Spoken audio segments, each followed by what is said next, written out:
সবটা জেনেও এখন চুপ থাকি।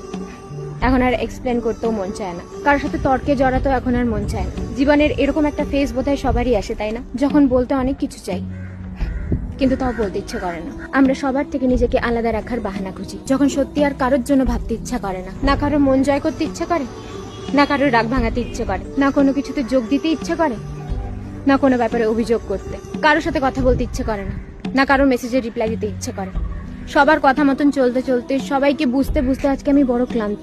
মনে হয় এই প্রচন্ড ভিড়েও বোধহয় আমি খুব একা।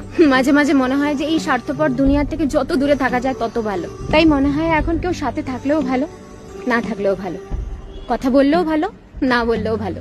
এখন সত্যি কিছুতে কিছু আর যায় আসে না। আসলে ব্যাপারটা কি বলতো, সবাই শুধু নিজেরটাই বোঝে, আর অনেক কিছু বুঝিয়েও দিয়ে যায়, কিন্তু বোঝার চেষ্টা কেউ করে না। তাই মনে হয় যে দূরে কোথাও চলে যাই, কোনো এক মন ভালো করার দেশে, যেখানে শুধু আমি আমাকে বুঝবো, কাউকে বোঝার বা বোঝানোর দরকার পড়বে না। শুধু নিজেকে বুঝবো, নিজেকে ভালোবাসবো এবং খুঁজে পাবো